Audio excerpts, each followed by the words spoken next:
Welcome friends, इस cancer awareness video में आपका स्वागत है। और इस वीडियो के माध्यम से हम कैंसर के अर्ली साइन, सिम्टम्स और लक्षणों को अवगत कराने का कोशिश करेंगे और उन इम्पॉर्टेंट आइडेंटिफिकेशन स्टेप्स पर डिस्कस करेंगे जिनसे कैंसर को अर्ली स्टेज में डिटेक्ट किया जा सके।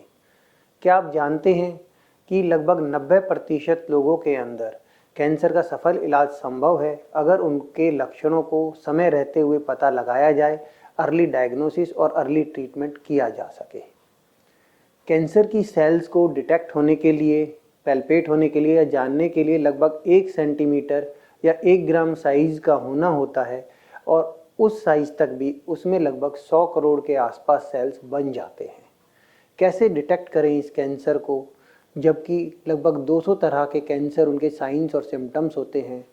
इसको अर्ली स्टेज में आइडेंटिफाई करने के लिए कुछ इम्पॉर्टेंट स्टेप्स होते हैं। पहला इम्पॉर्टेंट आइडेंटिफिकेशन स्टेप्स है स्वयं को, अपनी बॉडी को और अपने शरीर को जाने और उसमें होने वाले असामान्य परिवर्तनों को पहचाने। 3 बदलावों का ध्यान देना है। अगर कोई नई गांठ या नया सिम्टम डेवलप हो रहा है, सामान्य से हटकर अगर कोई चीज़ एबनॉर्मल डेवलप हो रही है, कोई जख्म या कोई सिम्टम जो ठीक नहीं हो रहा है, तो डॉक्टर को जरूर दिखाएं। दूसरी इम्पॉर्टेंट आइडेंटिफिकेशन स्टेप्स में कुछ कैंसर के नॉन स्पेसिफिक सिम्टम्स हैं जो लगभग सभी कैंसर्स में होते हैं, जैसे कि भूख का ना लगना या भूख का कम हो जाना। ये मेटाबॉलिक चेंजेस की वजह से हो सकता है या फिर इंटेस्टाइन और स्टमक पर प्रेशर की वजह से हो सकता है। वजन का कम होना, यदि 1-2 महीने में ही 5 किलो से अधिक वजन कम हो रहा है या 10% से ज़्यादा बॉडी का वेट कम हो रहा है, तो डॉक्टर को ज़रूर दिखाना चाहिए। बुखार जो ठीक नहीं हो रहा है, यदि 100 डिग्री से ज़्यादा का फीवर है और उसके साथ कुछ और एसोसिएटेड सिम्टम्स हैं जैसे नाइट स्वेट्स और ठीक नहीं हो रहे हैं, तो ये लिम्फोमा या ल्यूकीमिया भी हो सकता है और डॉक्टर को दिखाना चाहिए। अत्यधिक थकावट का होना, एनर्जी का कम लगना, दर्द जो लगातार बना हुआ है या ठीक नहीं हो रहा है जैसे कि हेडेक और चेस्ट पेन। तीसरी आइडेंटिफिकेशन स्टेप में हम कुछ कैंसर स्पेसिफिक लक्षणों के बारे में बात करेंगे जो कैंसर की अर्ली स्टेज में डिटेक्ट होने में हेल्पफुल हो सकते हैं और कैंसर के अर्ली संकेत हो सकते हैं। गांठ या उभार, शरीर के किसी भी हिस्से में गांठ या उभार हो सकती है, जैसे चेस्ट में, ब्रेस्ट में, हाथ पैर में, एब्डोमेन के अंदर, लिम्स के अंदर। जो कैंसर से होने वाली गांठ है वो शुरुआत में दर्द के साथ नहीं होती है और समय के साथ ये बढ़ती रहती है। ब्लीडिंग या रक्तस्राव, शौच में ब्लीडिंग कोलन कैंसर का साइन हो सकता है। मूत्र में ब्लीडिंग ब्लैडर कैंसर या किडनी कैंसर का साइन हो सकता है। शरीर से ब्लीडिंग सर्वाइकल कैंसर का साइन हो सकता है। असामान्य रक्तस्राव को एक डेंजरस साइन माना जाता है। इसको प्रॉपरली इन्वेस्टिगेट जरूर करना चाहिए। पेट की नॉर्मल हैबिट्स में बदलाव या अपच, कोई भी लॉन्ग स्टैंडिंग कब्जी है या लूज मोशन है जो ठीक नहीं हो रहा है या नया डेवलप हो रहा है, उसके लिए भी डॉक्टर का परामर्श जरूर लें। खाना खाने में परेशानी, ये परेशानी बहुत बार सॉलिड फूड या ठोस पदार्थ से शुरू होती है और धीरे धीरे बढ़ते हुए पीने की चीज़ें या लिक्विड्स तक भी हो जाती है। सीने में जलन भी हो सकती है। ये सब ईसोफेगस या स्टमक कैंसर के अर्ली साइंस हो सकते हैं। खांसी जो ठीक नहीं हो रही है, लगातार बनी हुई खांसी को भी डॉक्टर को दिखाना चाहिए, खासतौर पर जब खांसी 2 हफ्ते में ठीक नहीं हो रही है या उसके साथ ब्लीडिंग आ रही है, तो तुरंत डॉक्टर से मिलना चाहिए। आवाज़ में बदलाव का आना, ये लैरिंक्स या लंग कैंसर के साइन हो सकते हैं। घाव जो ठीक नहीं हो रहा है, नॉन हीलिंग अल्सर को हमेशा एक डेंजरस साइन माना जाता है।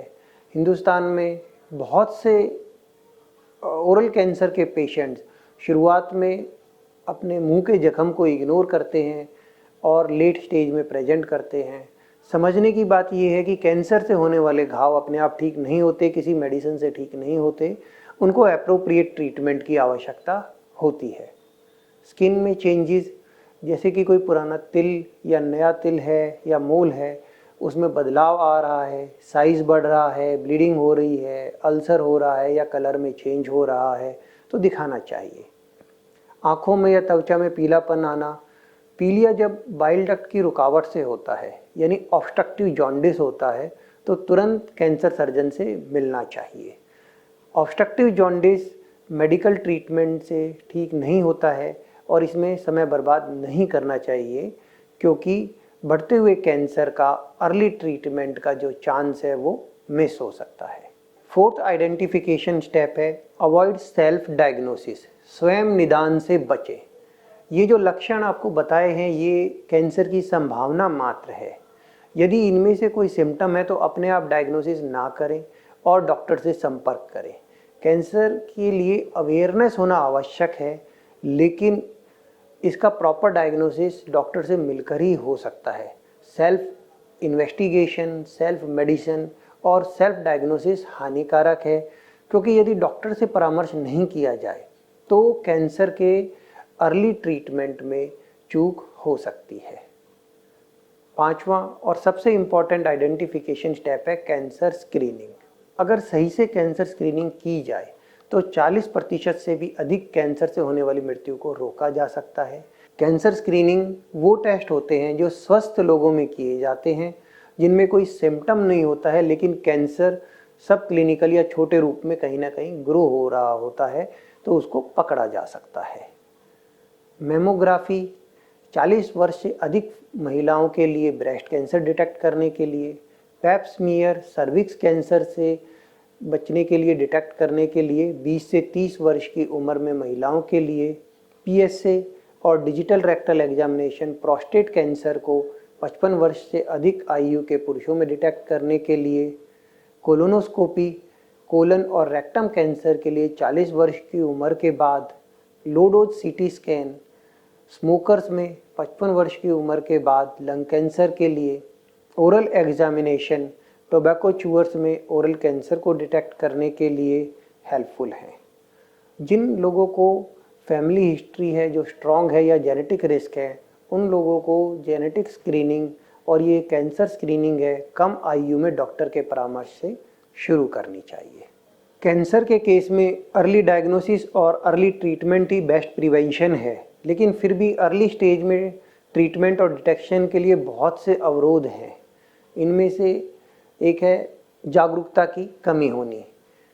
कैंसर अवेयरनेस के बारे में लोगों को कम पता है। आज की डेट में डिसीज स्पेसिफिक मॉर्टेलिटी का ये दूसरा सबसे मुख्य कारण है। फिर भी अधिकांश जनसंख्या इसके बारे में या तो जानती नहीं है, या फिर जिन्हें पता है वो शुरुआत में इसको एक सोशल स्टिग्मा मान के नज़रअंदाज करते हैं, जो कि गलत है। दूसरा, कैंसर स्क्रीनिंग का कम उपयोग। सिर्फ 2% जनसंख्या ही नियमित और रेगुलर रिकमेंडेड कैंसर स्क्रीनिंग कराती है। कैंसर स्क्रीनिंग का उद्देश्य किसी को कैंसर का लेबल देना नहीं है, बल्कि उन लोगों को आइडेंटिफाई करना है जो स्वस्थ हैं, जिनको कोई सिम्टम नहीं है, और उनमें कैंसर अगर ग्रो हो रहा है तो वो अर्ली स्टेज में पता चल सके।